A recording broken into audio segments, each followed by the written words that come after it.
I have a love-hate relationship with Nintendo Switch Sports. I haven't thought about this franchise in years, but recently had the urge to play golf, so I booted this game up and I couldn't shake the nagging feeling that something was off. See, I grew up playing Wii Sports, and it's great, if not a little basic, but Wii Sports Resort is where things got really good. Sadly, the franchise lay dormant until 2022 when the Switch version was released. We'll talk more about this game later, but first, let's talk about how the series began. The year was 2006, Google just purchased YouTube, Pluto lost its title as a planet, and the Nintendo Wii released worldwide. If you lived in the States and were lucky enough to find a Wii out in the wild, then you'd know that packed in with the console was Wii Sports. Everyone you know from that time has probably played Wii Sports. I remember seeing the game everywhere as a kid. Friends' houses, restaurants, churches, they even let us play it at school sometimes if we were lucky. When Nintendo was developing this game, they wanted to appeal to the widest audience possible, even to people who have never touched a video game before. This paid off as the Wii went on to become a huge success for Nintendo. Something that came out somewhat recently was an anecdote shared by Reggie, the former president of Nintendo of America. He describes how he was fighting tooth and nail to get Nintendo to package Wii Sports with the Wii as a free title, and for a while, they wouldn't budge. Eventually, they caved, and in the West, mostly thanks to Reggie, we got the game for free. We can't say how successful the Wii would have been without this decision, but if Nintendo charged $50 for this game like they wanted, it's possible the Wii wouldn't be the success story we know it as today. Given that Wii Sports was a mass hit, work began on a follow-up title, one that would take advantage of the Wii Motion Plus technology, which aimed to make the Wii Remote much more accurate when using motion controls. Wii Sports Resort released in 2009 and came packaged with the Motion Plus attachment.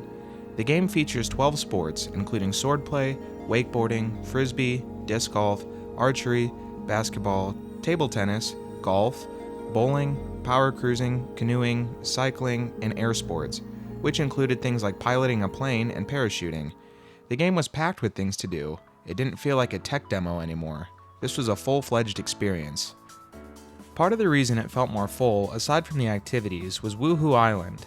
I've mentioned this setting in previous videos, so it's time to go on a side quest for a second and talk about it in full.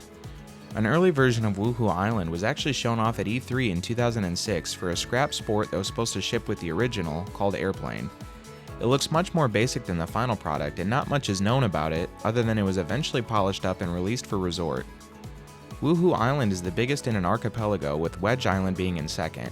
This is where golf takes place, while most other activities stay on the main island. In an interview with Iwata, he spoke about the longevity of this setting in future titles, saying, quote, "We thought it would be a fun idea to have a location that everyone knows and then have all sorts of stuff going on there." End quote. Miyamoto further added that many games would take place on the island, even adventure games and RPGs. These never saw the light of day, but I really think it would have been a fantastic idea. The only games that used the island as a future setting was Wii Fit Plus, Pilot Wings Resort, and 2 Mario Kart 7 tracks. The island setting is very nostalgic for me, and I really hope Nintendo revisits it in a future game. I remember getting this game and spending a summer trying to perfect all the sports and minigames. It sounds dumb, but the island itself really gave a lot of life to the game and even in future titles. This is why I had the realization that Nintendo Switch Sports could have been much better, but it's not a terrible game either. When you boot up Nintendo Switch Sports, you see a selection screen and, well, that's pretty much it. You get to choose between 8 different sports and nothing more. Remember in Wii Sports when you had the little side modes, like where you'd go through a series of challenges and the game tried to determine how old it thought you were? That was so fun. I was like 8 years old and the game kept telling me I was 37. Well, in this game there's really nothing like that.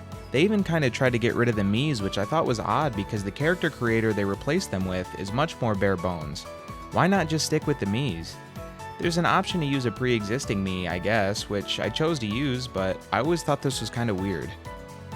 The game takes place in a multi-sport facility called Spacco Square, and here's where things get a little disappointing.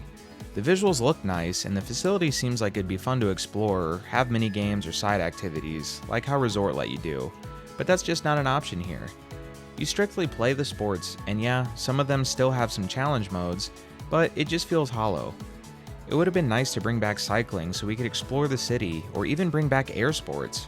I mean, we haven't had a new Pilot Wing since 2011. That's what made Wii Sports Resort feel so alive. Every sport had a location on the island, and you could actually go around and just explore if you wanted. Maybe some people don't mind it, but I think it would have made the game feel like an evolution of the series and not a step back. Volleyball is way more fun than I expected. Between timing the passes and the competitive nature of it, I would say it's in my top 3 for the selections offered. Badminton is a confusing addition. It plays similar to tennis, but it just doesn't seem as fun.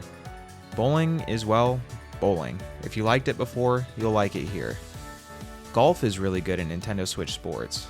I'm a fan of golf in real life, so maybe I'm biased, but it lets you play the classic course and the resort course, plus a few new ones. It's as addicting as ever, and it's my favorite of the selections. Soccer is okay. I don't care for it much in real life, but it's fun enough to play for a while, I suppose. Chambara is probably my second favorite. It's basically like the sword fighting from Resort, but with a few new fighting styles. It's really fun and competitive if you're playing with someone in the same room as you. Tennis, just like bowling, hasn't changed much. If you liked it before, you'll like it here, but it's still a fun addition and it gives you that classic Wii Sports feeling. Lastly, we got basketball. This one's okay, but it just feels, I don't know, unnecessary. Overall, Nintendo Switch Sports is a fun game. No one's gonna complain if you break it out at a party.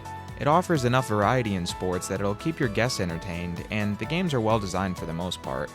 I'm just hoping that if we ever get another one in the future, it's much closer to Wii Sports Resort, or, even better, just release the game again in full HD on the Switch 2. I'd be more than happy to play through it all over again. If you liked the video, be sure to subscribe so you don't miss what's coming next. Thank you guys so much for tuning in, and I'll see you next time.